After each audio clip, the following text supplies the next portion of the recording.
Let me start recording the lecture.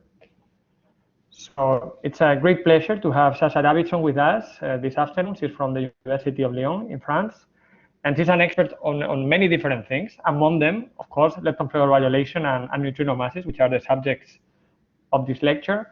And also, very importantly, she's an excellent speaker and an excellent lecturer. So I think we are going to enjoy a very nice lecture. So thank you very much for joining us, Sacha. And whenever you're ready, you can start making us enjoy.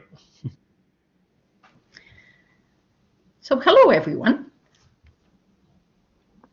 I was asked to speak to you about lepton flavor violation and neutrino masses, as Vincente said. Now, neutrino masses are going to appear very little in this lecture. I'm going to focus on lepton flavor violation, which is something we should see because of the neutrino mass matrix we observe in oscillations. And so I will start by reminding you what is lepton flavor violation and its relation to neutrino masses. Now, the curious thing is that despite that lepton flavor violation should occur, we haven't seen it yet. So all we have at the moment are experimental constraints. And I will spend most of this talk discussing what we can learn from a non-detection. And if I have some time at the end, I will briefly mention non-standard neutrino interactions, but I'm not sure if I will get there. And what the curious cartoon that is on this slide represents, we will see later in the talk.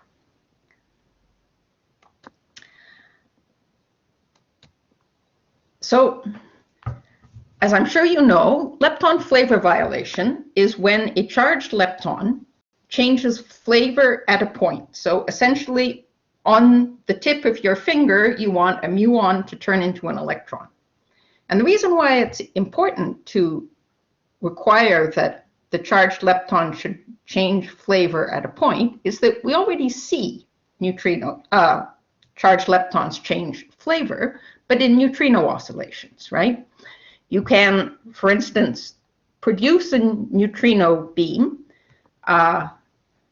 in muon decay, so here at the source, and then you have your neutrino who travels hundreds of kilometers, for instance, across Japan, and in your detector, it transforms into, you see it as an electron. So what happened here is a muon turned into an electron, but over hundreds of kilometers, so this doesn't count as lepton flavor violation.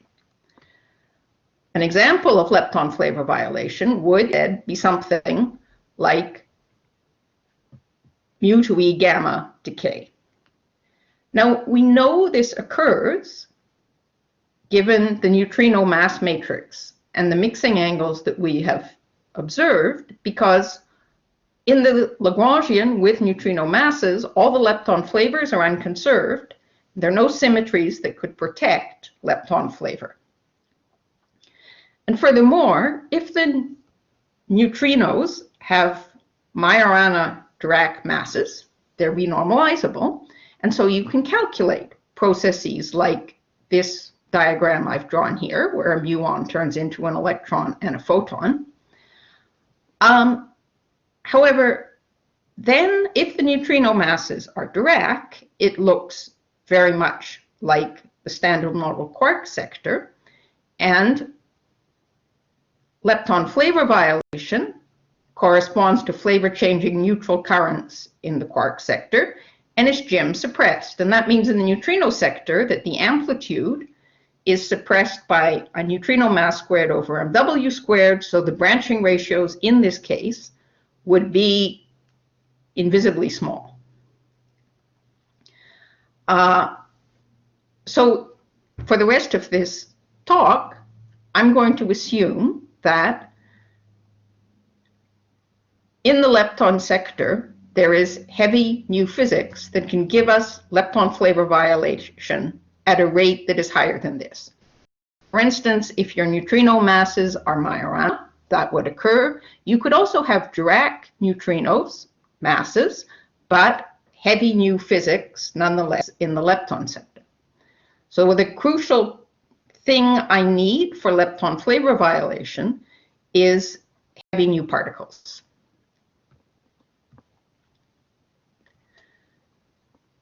Now, let me open a little parenthesis here, because that diagram I drew on the previous slide is a little bit challenging to calculate. If you have a renormalizable model, you can draw diagrams such as this diagram, which gives you mu to E gamma, where this internal fermion line is a neutrino. And if this neutrino had a Dirac mass, this is a nice renormalizable diagram. But it's a loop diagram. And furthermore, the operator you're trying to get that would represent mu to E gamma is the dipole operator, and it involves a sigma matrix contraction with the field strength tensor of electromagnetism. And there's a derivative in the field strength tensor. So this matrix element you're trying to obtain is going to have the photon momentum in it. That means you can't do your loop calculation at zero external momentum.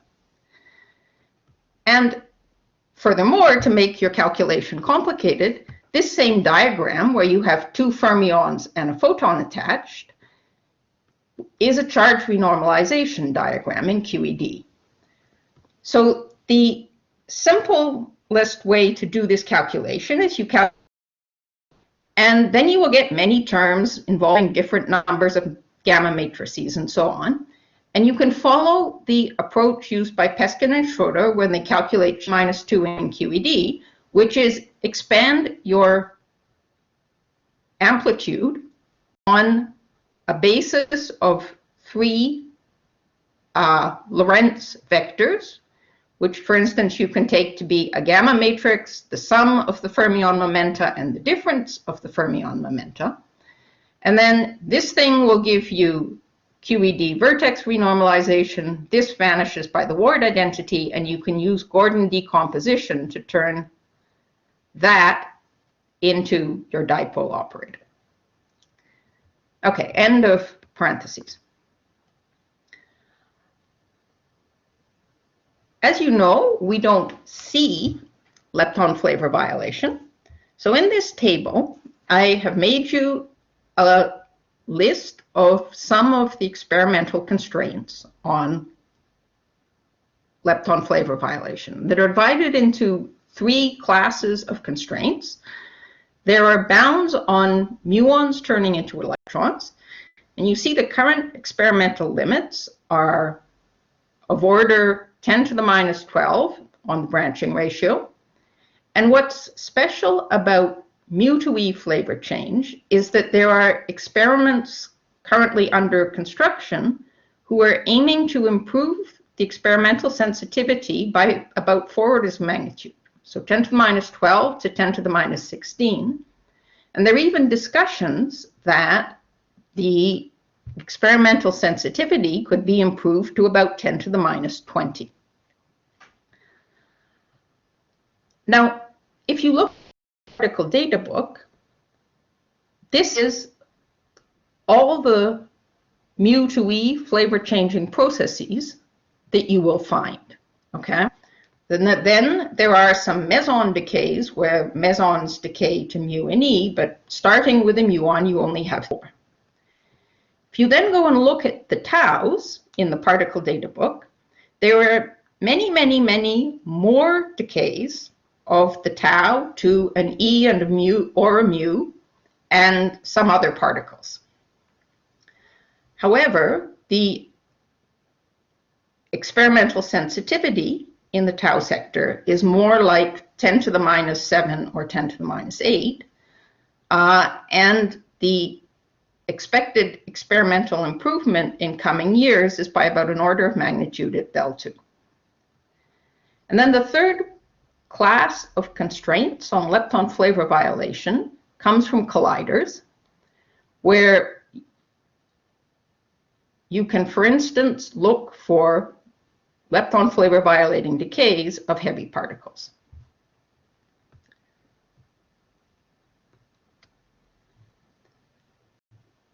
Now, those are just experimental numbers. So as a theorist, you can ask, well, how do I parameterize all those processes? So the simplest way to do this is you add to your Lagrangian 3 and 4 point lepton flavor violating contact interactions that represent the processes that were constrained on the previous page. So we want to add to the Lagrangian a diagram that looks like this, okay? A mu, an electron, and a photon. To add a diagram to the Lagrangian, you have to represent the external legs as fields. And when you put them in the Lagrangian, your combinations of fields should respect gauge symmetries. So at low energy, that is QED and QCD, and if your first idea to represent this diagram was to put an electron bar, a photon with a slash through it that you can't see, and a muon, you realize that you're not allowed to do that, because if you make a QED gauge transformation on the photon field, it transforms. So this option we cross out because it's not gauge invariant.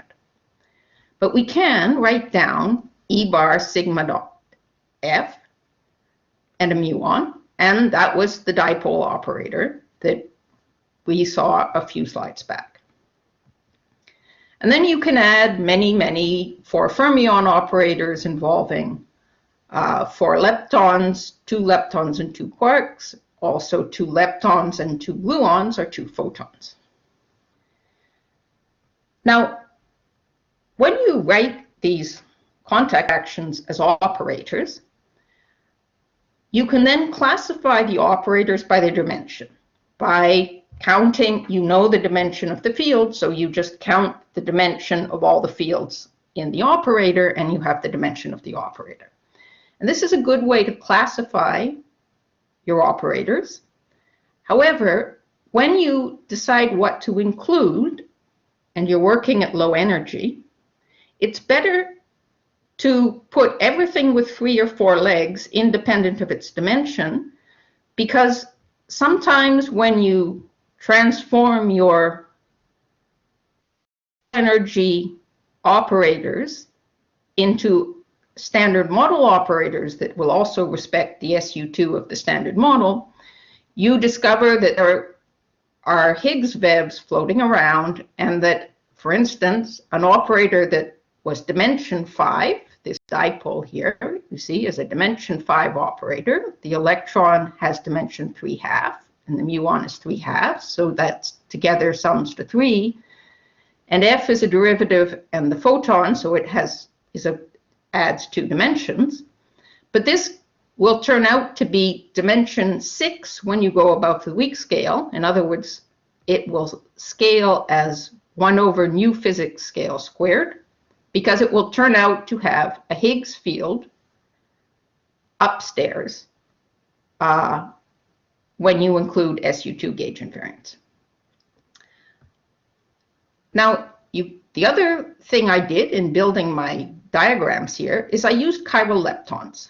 And that is motivated by 2 things. First, when I match later on to the standard model, the standard model is chiral, we all know that. But also because if I look, for instance, at the decay of a muon to 3 electrons, the electrons I know will be very relativistic. And if you write your operators with chiral fermions, then an operator that represents the decay of a muon to 3 left-handed electrons won't interfere with one that gives your muon decay to right-handed electrons, because to interfere a left-handed and a right-handed electron, you need a mass insertion, and the electron is relativistic, so that mass insertion is very suppressed.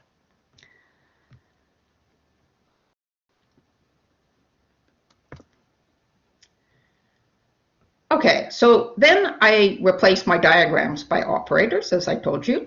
And in my conventions, I normalize. So in my operator here, I line my fields, and I'm going to normalize the coefficient by appropriate factors of the Higgs vev, who is V here, with a dimensionless coefficient C that sits upstairs. So when I talk about my operator coefficients C, they are dimensionless. They tend to have superscripts that identify the flavor of the fields who are in the operator, and a subscript that tells you something about the Lorentz structure. Okay, so now I can ask, what do I learn about my operator coefficients from all those numbers who were in the table? But before I get to that question, I want to come back to one of those processes that was in the list of mu to E flavor changing decays. So mu A to EA is called mu E conversion, and it means that you shoot a beam of muons on some target. The muons need to be negatively charged because what you want them to do is get captured by the nuclei in the target, and then they will fall down to the 1s state. And you know that, roughly speaking, the radius of the 1s wave function is inversely proportional to the lepton, the circulating lepton's mass, and therefore electrons live very far away from the nucleus in the atom. But the muon is much heavier than the electron, so the radius of a 1s wave function for the muon is of order the radius of a nucleus. And indeed, the muon wave function is a little bit bigger than small nuclei, and the muon will be inside the nucleus for large nuclei. Now, in the standard model, once the muon gets to the 1s state, it can do two things. It can decay an orbit to an electron, a neutrino, and an antineutrino, or it does some sort of beta decay process where it talks to a proton in the nucleus, and the nucleus changes identity. Now, when you have lepton flavor violation, what you want the muon to do instead is to interact with the nucleus, but turn into an electron. And then that electron will escape with an energy that is the muon mass minus the muon's binding energy in the nucleus. And this is a signal that can be searched for very precisely. So the experimentalist can reduce the background in this experiment more easily than in almost any other. Now, the muon can turn into an electron by talking to the nucleus in very many ways. So one, for instance, is that it could talk to the electromagnetic field of the nucleus via that dipole interaction that we already saw that mediates mu to E gamma. It can also have contact interactions with the protons or with the neutrons. It could be scalar, pseudoscalar, vector, axial, tensor. Any kind of Lorentz structure is here possible.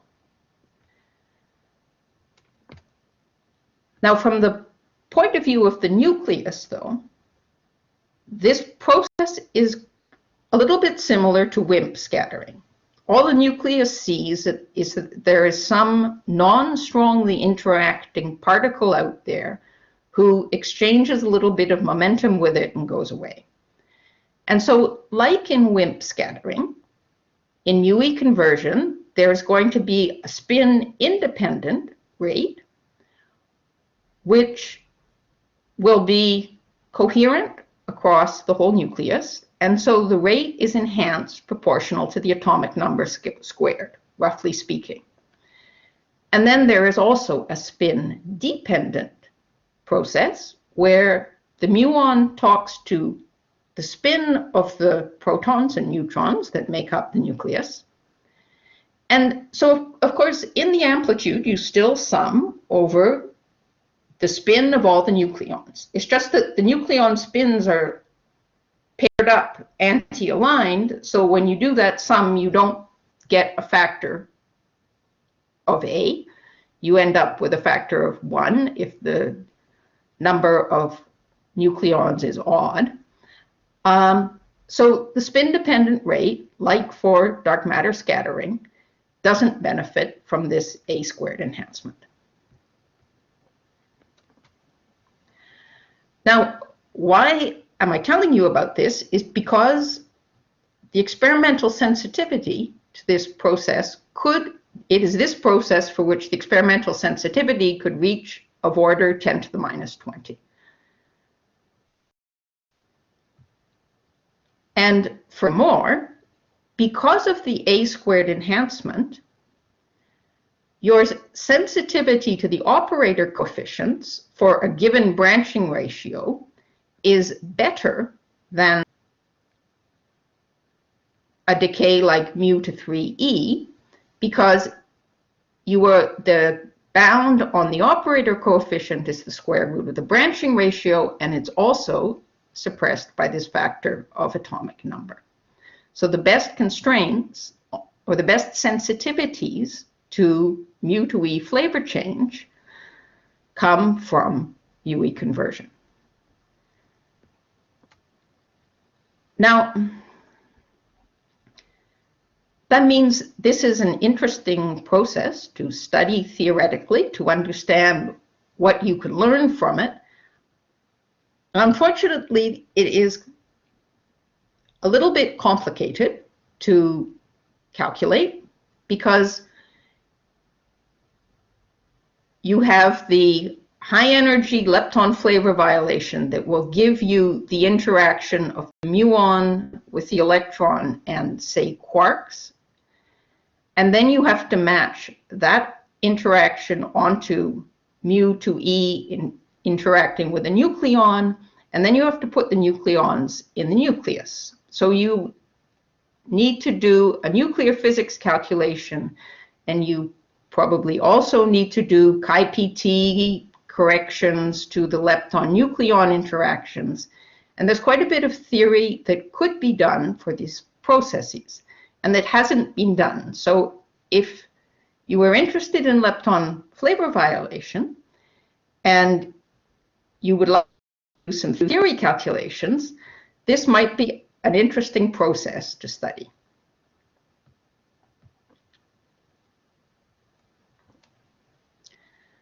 Okay, now let's remember when I was looking at that table. Let me see if I can go back to my table for a moment.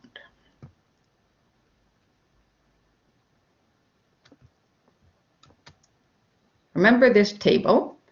I had divided my experimental constraints into 3 classes.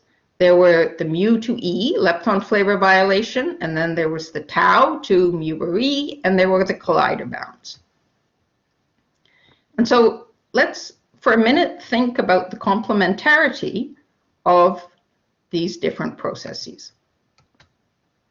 So the bounds on mu to E, gamma, mu to 3e, and mu E conversion are already very restrictive, and in upcoming years, the sensitivity is essentially going to be the square of the sensitivity to the tau processes.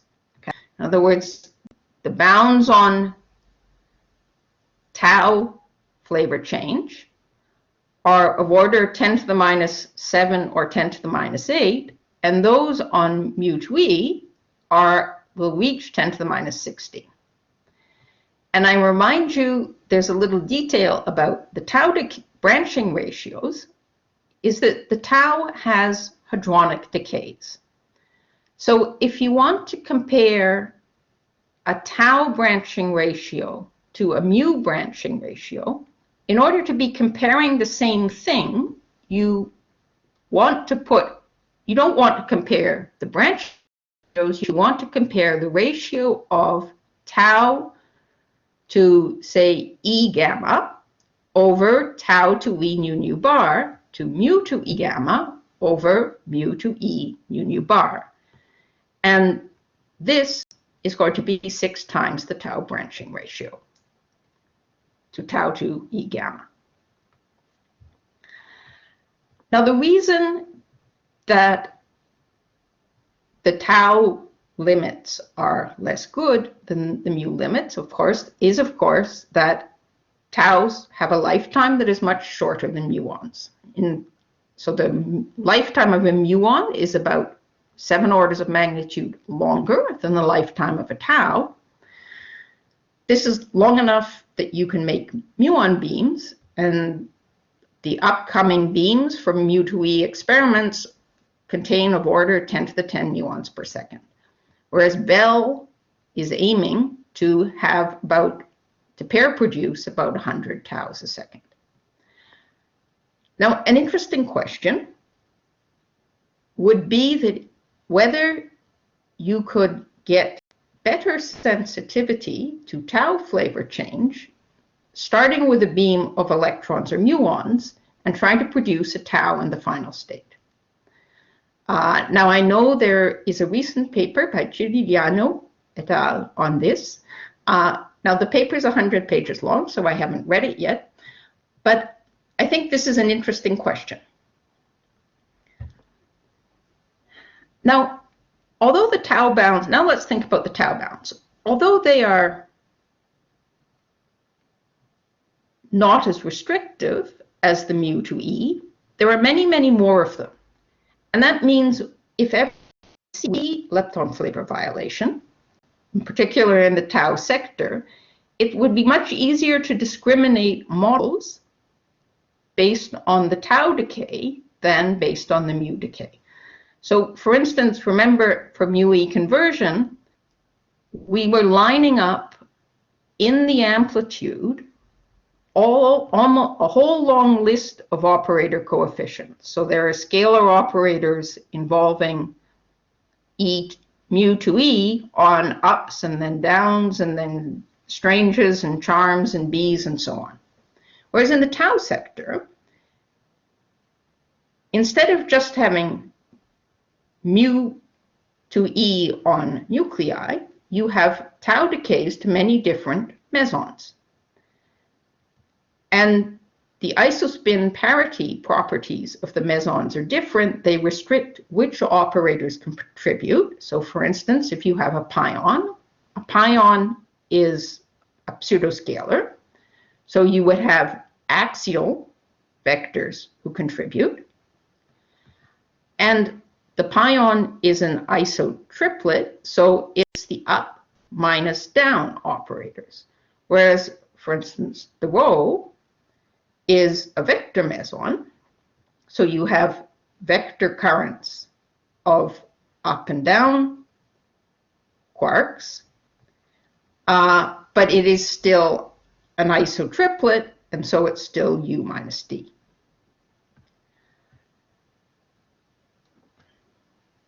Now, let me open another parenthesis. I think I'm not going to go through this slide in a lot of detail, but just to tell you that it's here.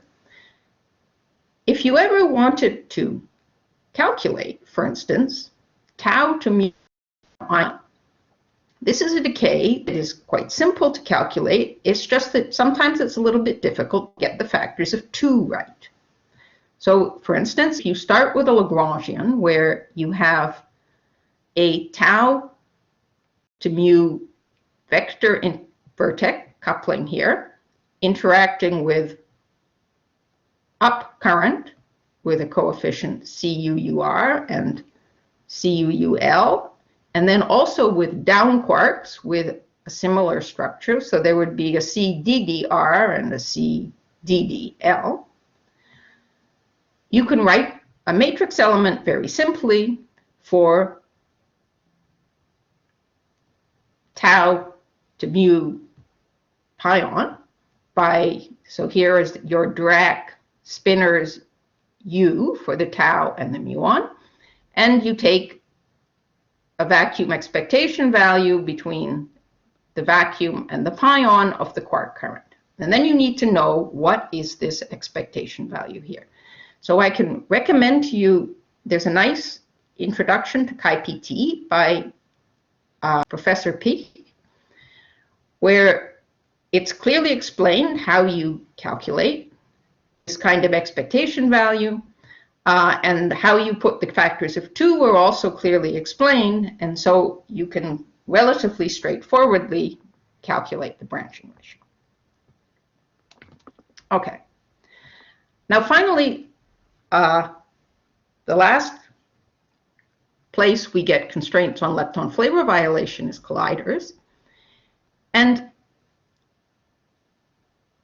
one thing colliders might be able to do, as you saw in your lectures by Professor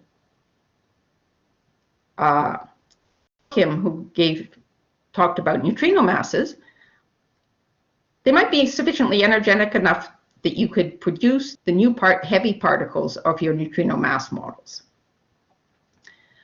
But for sure, what they can do is look at lepton flavor violating processes involving heavy standard model legs.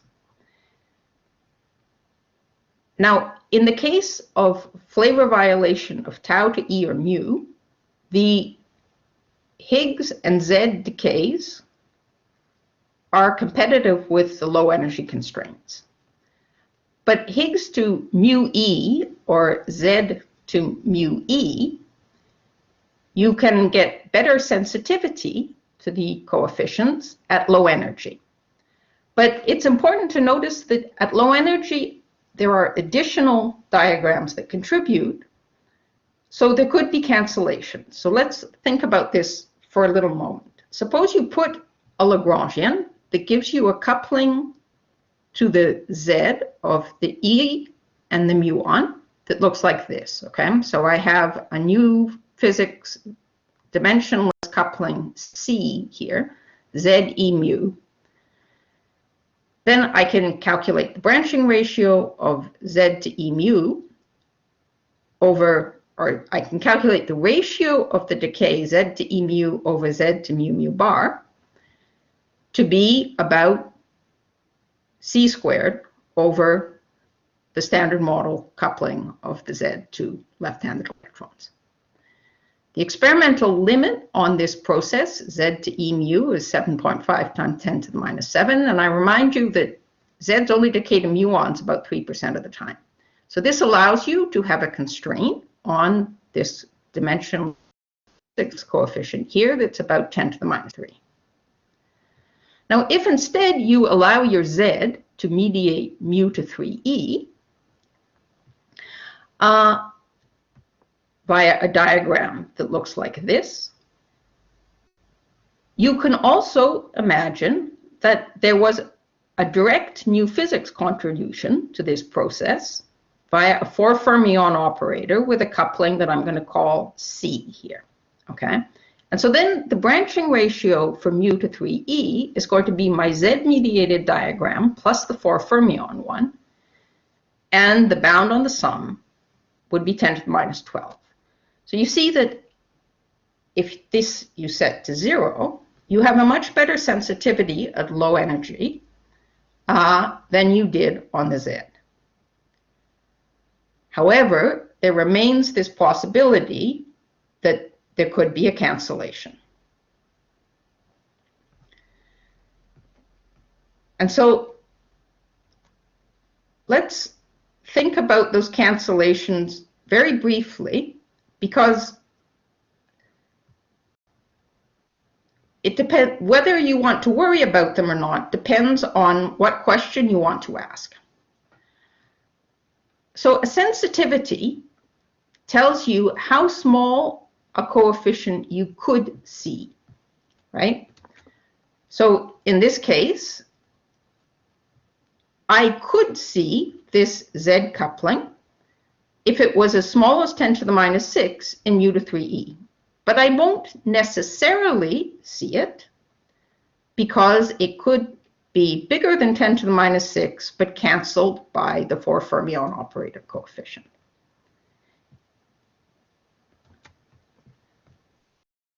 A constraint, on the other hand, is the value of the coefficient that the data will exclude.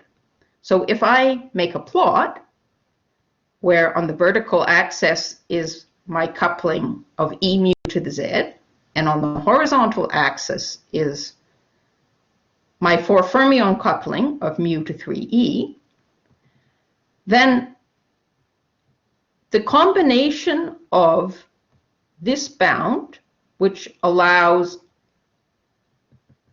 the two coefficients to be along a narrow diagonal line here, where they almost exactly cancel to a factor of 10 to the minus 6.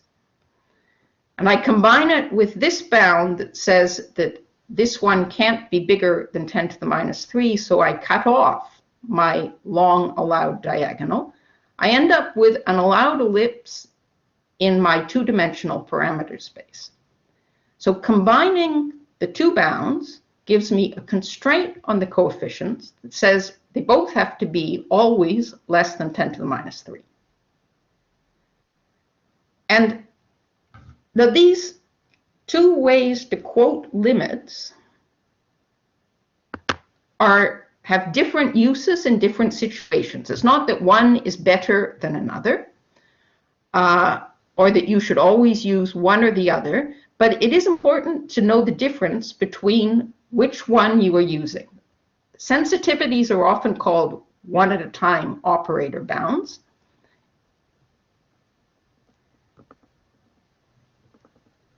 And you just want not to confuse them with constraints on coefficients. Okay.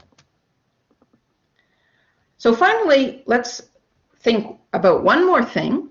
All those numbers in that table. Remember, the bounds on mu e flavor change at the moment are of order 10 to the minus 12. And you can ask, well, how restrictive is that bound? So I remind you, it's a branching ratio of,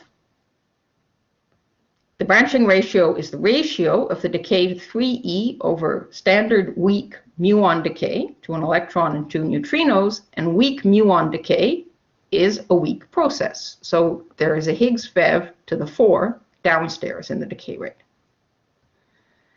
So if you suppose that the lepton flavor violating process is mediated by something that looks very similar to the Fermi interaction, which is here, except that it's suppressed by a heavy mu lepton flavor violating scale, then your constraint on that new scale is that it should be about 3 orders of magnitude above the weak scale. In other words, it's saying that the scale of lepton flavor violation should be higher than about 100 keV. Now, if you compare that to the same dimensional analysis for neutrino masses, it's not very high, because I remind you that dimensional analysis for Majorana and neutrino masses says you need a new scale of somewhere around 10 to the 11 TeV. But this is better than, for instance, if you compare to G minus 2. So G minus 2, you know, is known to about 9 significant figures. There's an anomaly that's of order 10 to the minus 9, but G minus 2 is a dimensionless number. So if you want to mediate G minus 2 with new physics, you put your new physics scale downstairs in your ratio, and you have to put the scale at which is measured G minus 2 upstairs, and that's the muon mass. And since G minus 2 is the dipole and the dipole is always a loop, there's also a 16 pi squared. And what you find is that to reproduce this 10 to the minus 9 in G minus 2, you need a new physics scale of order the weak scale. So what's important for the mu and the tau decays in lepton flavor violation is that the mu and the tau decay weakly and not electromagnetically. Okay, so let's not compare to the upsilon. Now, so the final thing we can think about with our constraints is how sensitive they might be to physics in loops. We thought on the previous slide that our heavy new physics was appearing at tree level. But now let's do the dipole, where one necessarily has to have a loop diagram to generate mu to E gamma. And I'm going to parameterize my dipole by normalizing it with 2 Fermi. That's 1 over the Higgs-Vev squared, as we saw before. The muon mass, and then the dipole, one dipole that emits an outgoing left-handed electron, and there's also a dipole that emits an outgoing right-handed electron. And because the electrons are relativistic, these don't interfere, and the branching ratio depends on the coefficient squared. You get a bound on the dimensionless coefficient that's of order 10 to the minus 8 from the current meg limits. Now, let's try and sort of power count what this coefficient, that is the dimensionless C, the muon mass, and 1 over the Higgs-Vev squared, what this coefficient of the dipole might look like. So for sure we need an electromagnetic coupling because we want to add the photon, and we need a loop, at least one. So let's allow for an arbitrary number of loops, and we account for loop as a factor of 16 pi squared downstairs. And then we put our new physics scale squared. So if you take n equals 1, so a one loop diagram, mu to E gamma can probe new physics scales up to 100 TeV. It could probe new physics models up to 10 TeV at 2 loop. And so since you see that mu to E gamma has sensitivity to multi-loop diagrams, you can also allow for the possibility that the Higgs leg that has to attach to the dipole operator, which is putting this muon mass in the fraction, the Higgs leg could talk to a heavy new particle in the loop instead of talking to the muon, and then you wouldn't have the muon-Yukawa suppression factor. So if you just put a Higgs-Vev upstairs instead of muon mass, you can probe up to hundreds of TeV at loop order in the new physics scale. So what this tells you is we do have sensitivity to multi-loop physics in lepton flavor violation. Now, you might be tempted to think, but we haven't found lepton flavor violation yet. And so we don't need to worry about loops because loops are precision physics and we aren't doing precision with lepton flavor violation yet. We're just looking for it. So I have a counterexample to that argument, which is a little bit funny.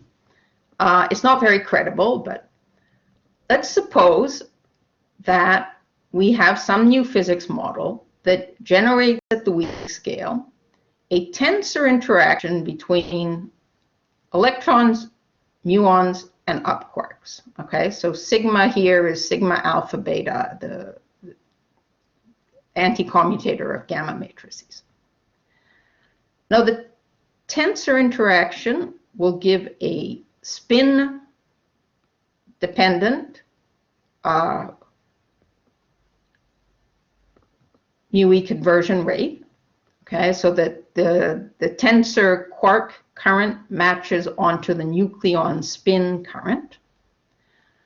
And so you can make an estimate of the tree level branching ratio for mu-E conversion this tensor interaction, you find that the branching ratio is basically proportional to the dimensionless coefficient squared. Now you can think about including QED loops. So if you exchange photons between any of the external legs of this 4-fermion operator, you could turn the tensor into a scalar. And it turns out this loop is quite big, roughly speaking, because the tensor has many Lorentz indices that you have to contract in order to get a scalar vertex, okay, that looks like this. So it turns out that the scalar E mu UU bar operator that this loop generates is about 1/7 of the tensor coefficient.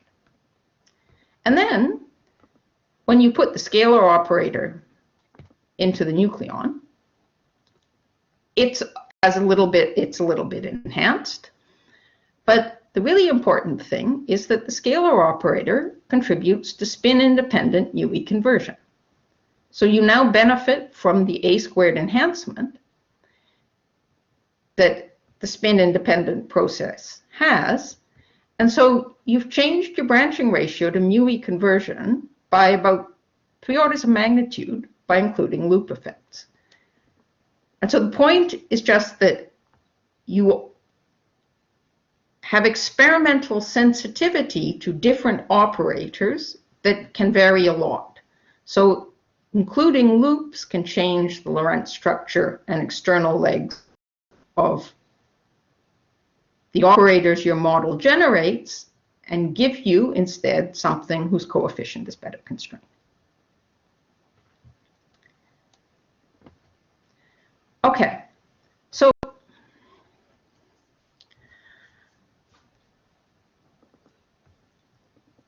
let's go back to the outline. Remember, we started from that table of constraints on lepton flavor violation, and we were interested in what we could learn from this non-detection of lepton flavor violation. So we've spent some time going round in circles with the data, and now let's ask, well, can we use those constraints to tell us anything about models? And so now let me explain my curious cartoon here. The vertical axis on my slide is supposed to be energy. Okay, so high energy is up here at the top. I'm assuming my new models that generate neutrino masses involve heavy new particles, so they live at the top of this slide in the clouds. That's who the dragon is. Down at the bottom of the slide, at low energy, is where most of the data on lepton flavor violation lives, and it's down at the same scale as the data that we built that effective Lagrangian that was made of contact interactions that we were looking for in the data. Now, if we want to use the data to constrain the model, we have to somehow go up and down this mountain. Now, we know, at least a Wilsonian interpretation of renormalization says that changing scale corresponds to adding and removing loops. In other words, if you look at something over large distances, say with a magnifying glass, you see fewer loop corrections than if you look on a smaller distance scale with a microscope.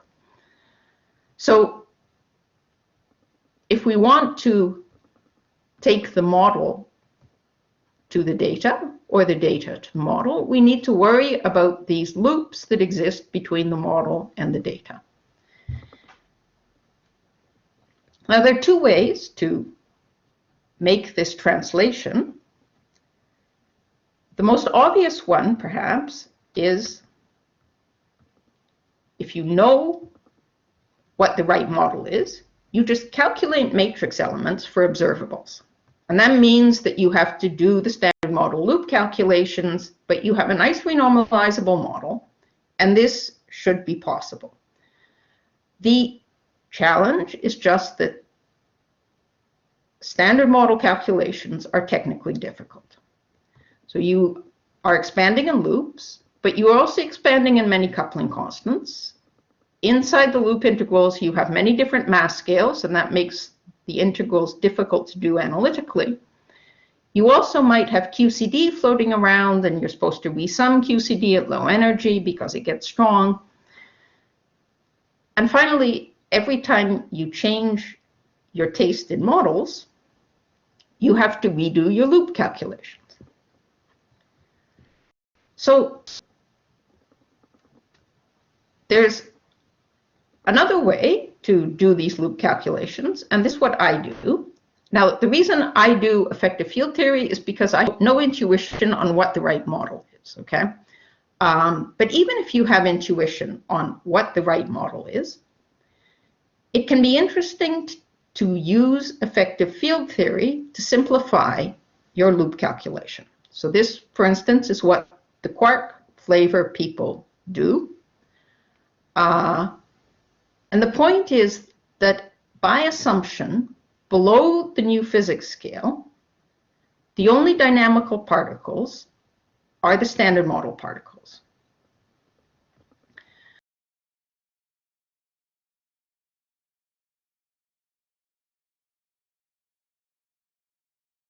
You replace them by contact interactions, and this removes some of the masses from your integrals and makes them easier. So in practice, if you want to do your loop calculation in effective field theory, you have to, at the new physics scale, exchange your model for a set of operators, or more precisely, a set of operator coefficients. And that you do by calculating usually tree-level matrix elements in the model and in the effective field theory, and you identify what the you obtain formulae for the operator coefficients in terms of coupling constants of the model by doing that. And then all the standard model loops that you were worried about how to include appear in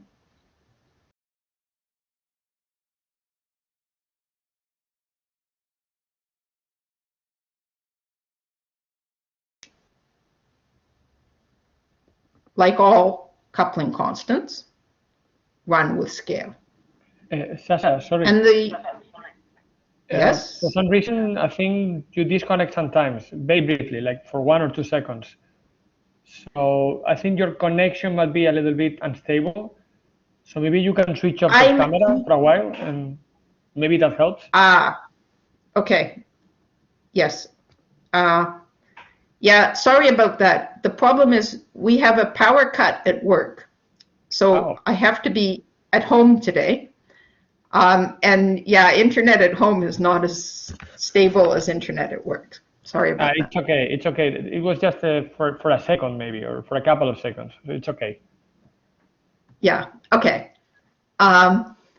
So the first thing you have to do to use EFT is match your model onto the operator coefficients, which you do by requiring that the model and the collection of operators should give the same matrix elements. Then you run your operator coefficients down to low energy with renormalization group equations of your EFT, and hopefully not only did someone else calculate those renormalization group equations for you, but they might even have written a computer code. And in any case, even if someone else didn't already calculate them for you, once you have calculated them, you only have to do it once and then it's done. Then you write the computer code and you use the computer code. Okay, so let's try to think about how to use this recipe to translate in scale. So if we want to start with our model, we identify the operator coefficients as functions of the model, and then we need a series of different effective field theories to get down to the energy scale of the data. So there's one EFT that will work from the new physics scale down to the weak scale, where you put all the particles of the standard model as dynamical and effectively massless. And then when you get to the weak scale, you again do this trick of matching the operator coefficients of the EFT above the weak scale to the operator coefficients of the EFT below the weak scale by matching mostly tree-level Green's functions. And then below the weak scale, you have another EFT, which is QED times QCD invariant, but no longer has the SU2 invariance, and where the operators are made out of the light fermions, and you can have photons and gluons. And then when you get down to low energies of order of GeV, you want to trade your quarks for mesons and protons, so at low energy you have yet another EFT. So it's this series of steps that you do in the EFT calculation is what simplifies the standard model loops that you would have had in your model when you first started to calculate.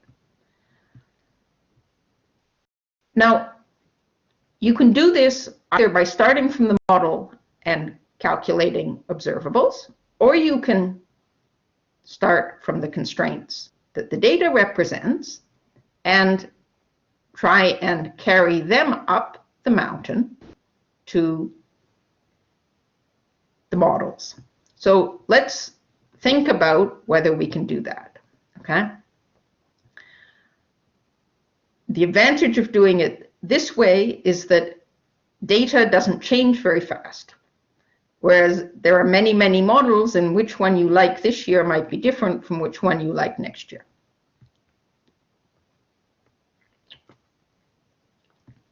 So before we carry our constraints up the mountain, we should count them, know how many there are, right? What are we dealing with here? So we had two constraints from mu to E gamma, because there were the two dipole operators corresponding to an outgoing left-handed electron and an outgoing right-handed electron. And they didn't interfere, so there's a separate bound on each coefficient.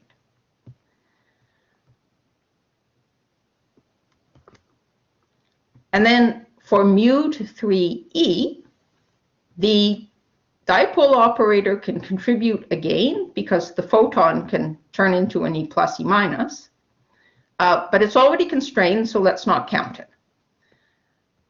There are 6 different 4 fermion operators that you can write for a muon turning into 3 electrons, and the 3 electrons will, in all these cases, have different chiralities. And because the electrons are relativistic and relativistic electrons of different chiralities don't interfere, it turns out that the branching ratio for mu-E conversion is a sum of operator coefficients squared to a good approximation. And that means one bound on the branching ratio is giving you bounds on 6 operators. When you see nothing in these two processes, you have learned that 6 operator coefficients are small. So you seem to be doing well, right? 2 constraints on experimental observables have given you 8 constraints on operator coefficients. And incidentally, precisely because of the different chiralities and different Lorentz structures of the 6 4 fermion operators that contribute to mu to 3e, if you ever see mu to 3e, you can hope to discriminate which operator might be dominant because they give different angular distributions for the electrons.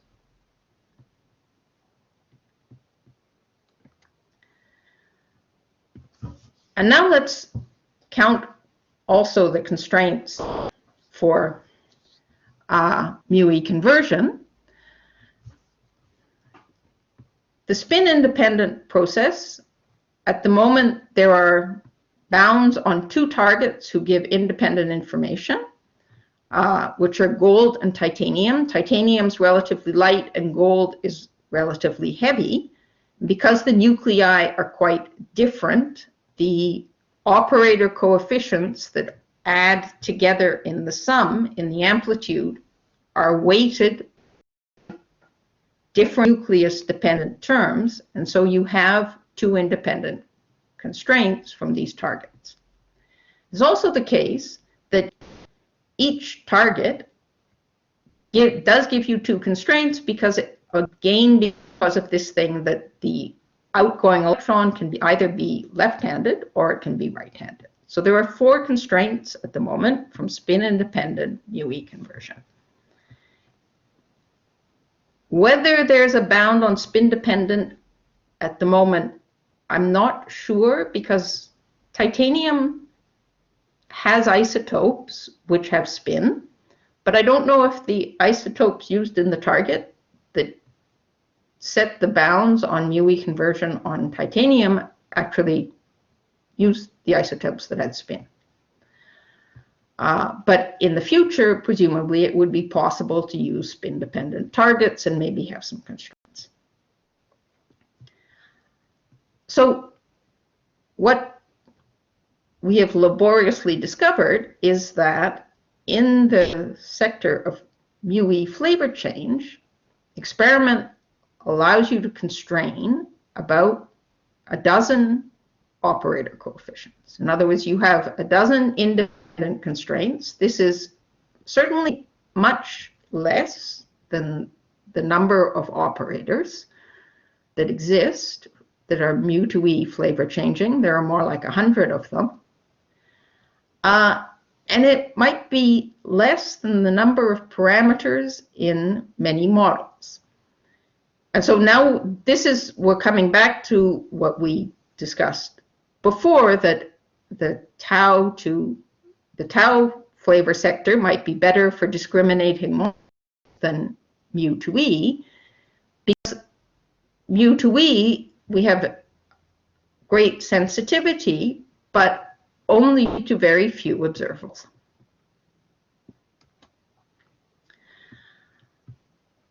So this is often in effective field theory referred to as having flat directions.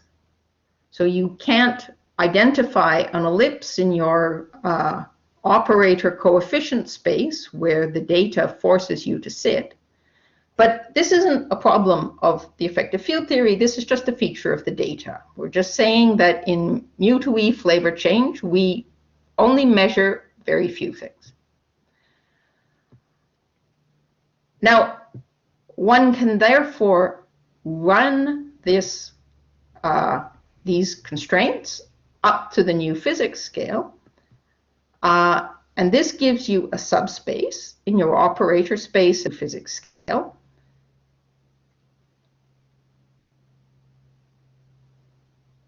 In which you know the value, how small the coefficients have to be. And to apply this to models, you just have to project the models onto this subspace. Now, I haven't done that, so I can't tell you what result that gives you. However, you can look at it differently. This is setting constraints on models. And remember, I told you there's a difference between constraints and sensitivities. You can also think about the sensitivity of mu to E gamma, mu to 3e, and mu-E conversion to different operator coefficients. And that's a much more cheerful thing to consider, because the directions in operator space probed by experiments have projection onto most of the operators in the basis. Or phrased another way, what I'm saying is that just about every operator you can write down will mix via loops into one of these three processes. So experiments have sensitivity to most operators, and you can make tables of the sensitivity of a given operator of a given process to a given operator. In other words, set one at a time balance. Okay, so I'm going faster than I thought I would. Let me come to the summary of the lepton flavor part of this talk. It's BSM that exists. We haven't detected it yet, but something that makes it interesting for the coming years is that the experimental sensitivity in the mu to E sector should improve by orders of magnitude. Now, the current constraints in the mu to E sector are few and restrictive. So possibly the tau sector would be better for discriminating models once we observe mu to E flavor change. Or once we observe LV, sorry. Now, if you assume that lepton flavor violation is induced by heavy new physics, as I did in this lecture, you can parameterize it with EFT and systematically include the standard model loop effects via renormalization group. This is motivated mu to E sector because the constraints are so strong. And what we saw is that there are, however, many more operators than constraints. The directions in operator space probed by the experiments are independent, so that's good. They're discovering different things. And some interesting work remains to be done to explore how well this small number of observables can discriminate among models. Okay, so now that's all I wanted to tell you about lepton flavor violation. And since we have a little bit of time left, maybe let me also tell you a little bit about non-standard interactions. So,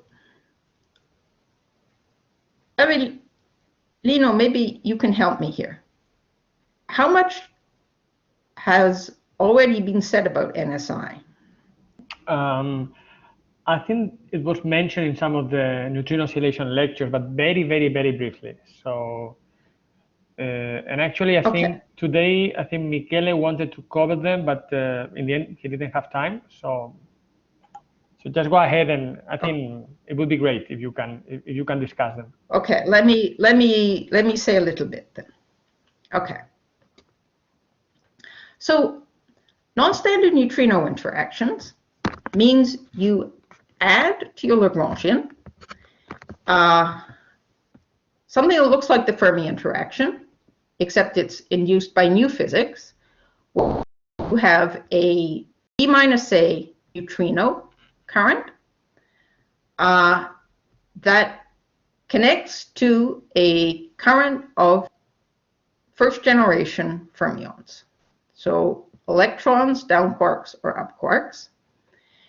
And you see there's a coefficient here, epsilon, who will depend on whether I used up quarks, down quarks, or electrons. But it's a matrix in flavor space of the neutrinos. Rho and sigma are neutrino flavor indices. So the operator, the way I've constructed it, is QED and QCD invariant, and I will worry about SU2 invariance and the standard model later on.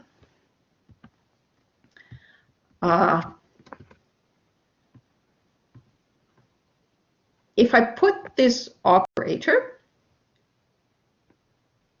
into matter at finite density, the expectation value of the current of first-generation fermions will be proportional to the density of that fermion in matter.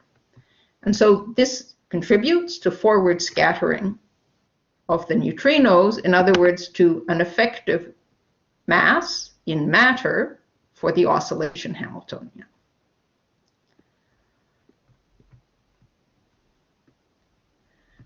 So the reason these are interesting, essentially, is because it's new physics that you can discover in neutrino oscillations. Now, you could also consider to put similar new physics operators involving neutrinos that was a charged current, NSI, at the production vertex or in the detection vertex. I'm not going to discuss those just because this is messy physics, okay? Whereas the beautiful thing about adding NSI is that you can, about neutral current NSI, is that you can probe them in this nice, beautiful, clean, quantum mechanical, long-distance oscillation process. So indeed, some of the best constraints on NSI come from oscillation data. Now, this is not current constraints. I didn't update this slide. This is a paper of a couple of years ago. So possibly the limits are better, but you see that this coefficient epsilon of that four fermion operator involving two neutrinos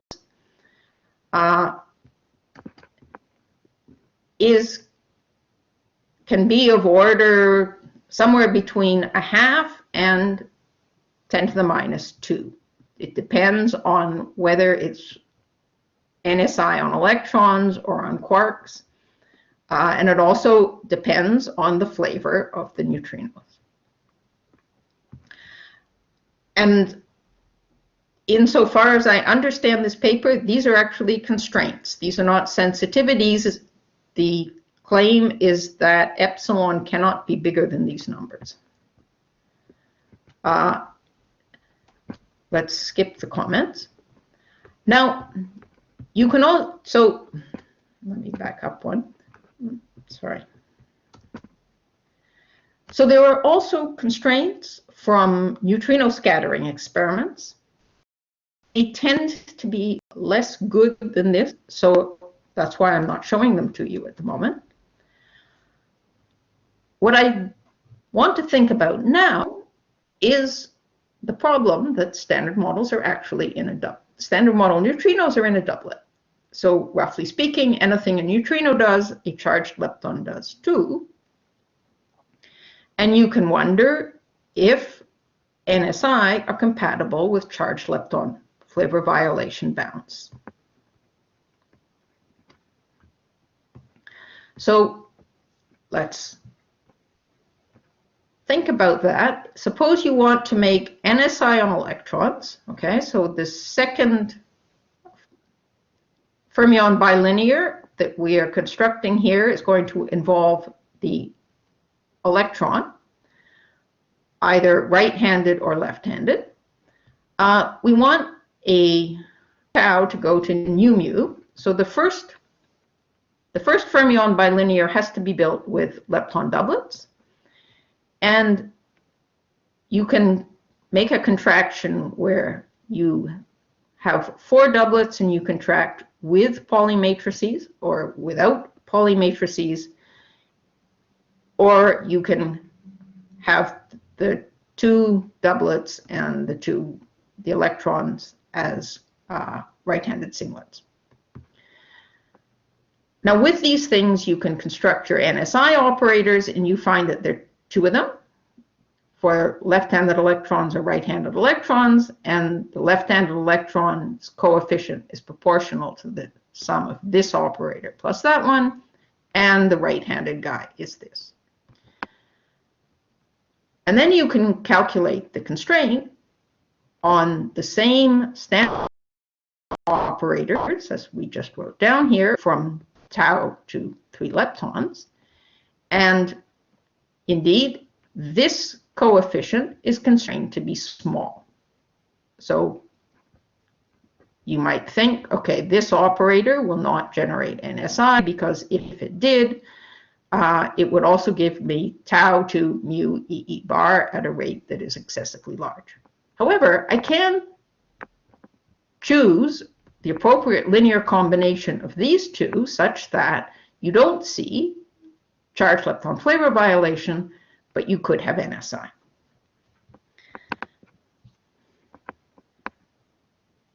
Now you could then worry or think, well, but that was just a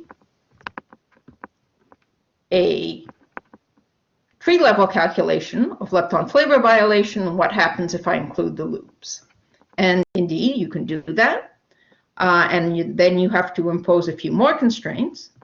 To avoid all the LFE constraints, there's a simple way to do it, which is to build the non-standard interactions at dimension 8 in the standard model. So instead of putting lepton doublets into your 4-fermion operator construction, you put lepton doublets contracted with the Higgs. And this, you make the contraction appropriate such that when the Higgs gets a VEV, you select the neutrino. And so this thing just generates at low energy your NSI operator without low energy lepton flavor violation. Now, remember, the current experimental sensitivity is of order 10 to the minus 2, and you put that into this coefficient here. You want this to be 10 to the minus 2. You discover that your new physics scale to generate this dimension 8 operator is only marginally above the weak scale and within the reach of the LHC. So now you might worry, okay, I can build my NSI at dimension 8, but in order for them to be detectable in neutrino oscillations, the scale is so low, I would see that new physics at the LHC. You can wonder if it's possible to build a model.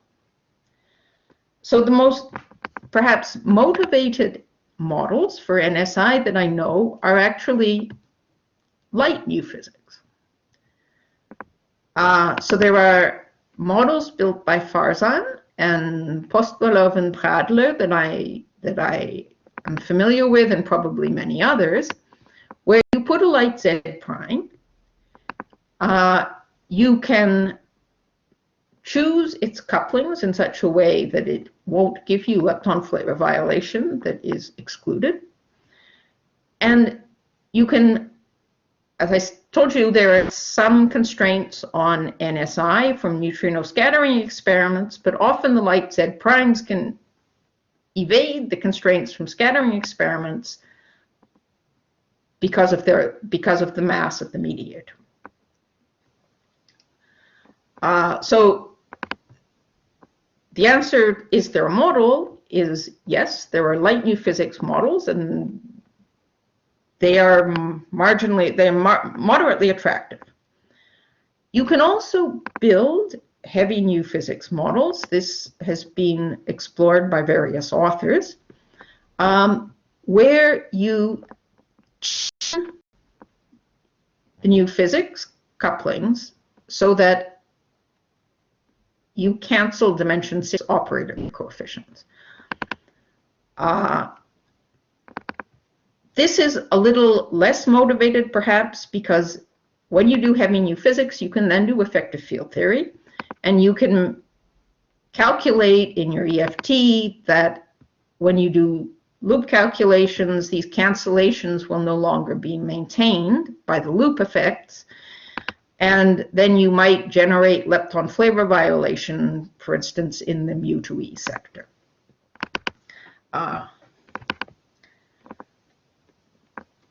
However, as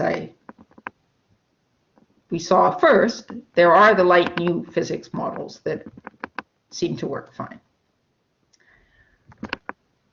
Okay, so I think that's all I wanted to say about NSI. except for the last summary sentence, which is that neutrino oscillations already showed us that neutrinos had mass, so they're a promising place to look for BSM physics. And so it's interesting to also look for NSI. Maybe we can find them too. Thank you.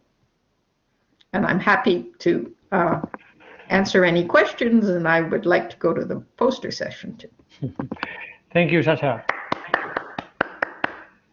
Okay, so, well, we have plenty of time for questions and for discussion. So if any of the participants wants to ask a question, you know that you can raise your hand, or you can just write on the chat.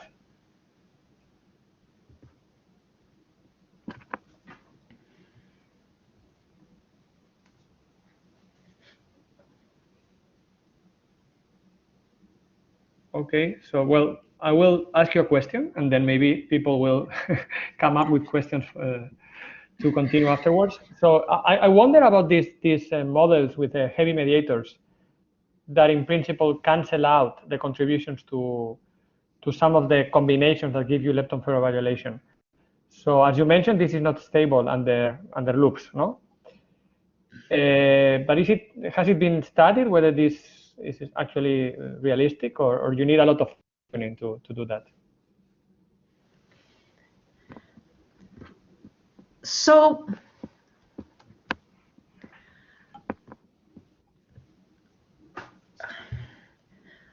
I think, okay, so at tree level, there's a recipe, and the recipe works. Yes. Now, whether you think the recipe is realistic is up to you. Now, with a collaborator, we tried doing renormalization group equations for the dimension 8 NSI operators. And they do mix to the lepton flavor violating operators at dimension 8. So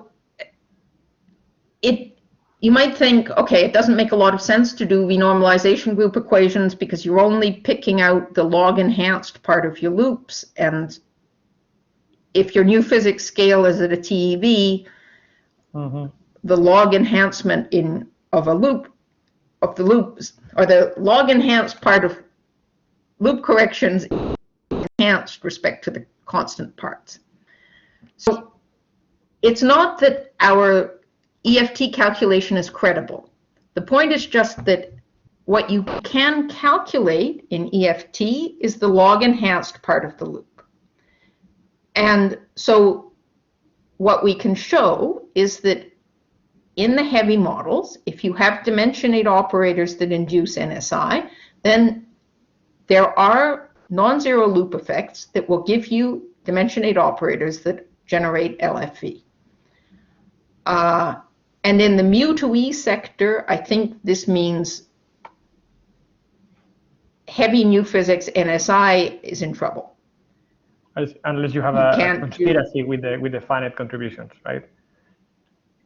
Yeah, because okay, you won't cancel a finite contribution against the log usually, or accidentally you can cancel to some degree, but you don't usually cancel precisely something that has a logarithm in it, right, with a constant term. Yes. So you are generating these other operators. And since the mu to E flavor change bounds are very restrictive, it is hard, probably impossible, to have mu to E flavor changing NSI at dimension 8 with heavy new physics. Tau to mu, tau to E, you can do because the constraints are not so restrictive. I see. Now, it still requires tuning. right? It appears very somehow ad hoc. So from a model perspective, to me, it seems the light new physics models are more fun. I completely agree. But, yes. You know, and if you can't exclude it, it could happen. Sure, of course. And okay, it's only the mu to e that you can really exclude. Thank you. Very good answer. Thank you.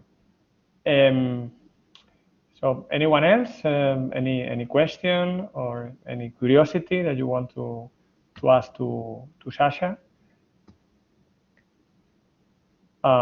Maybe they are getting nervous because of the poster It's hard to ask questions about non-detection. Yeah, that's right. Okay, then if not, I think we can thank Sacha again. It was wonderful to have you here, Sacha, and thank you very much for joining us. And as you said already, we have the poster session this afternoon in half an hour. So looking forward to it. See you later then. Very good. Okay, see you later.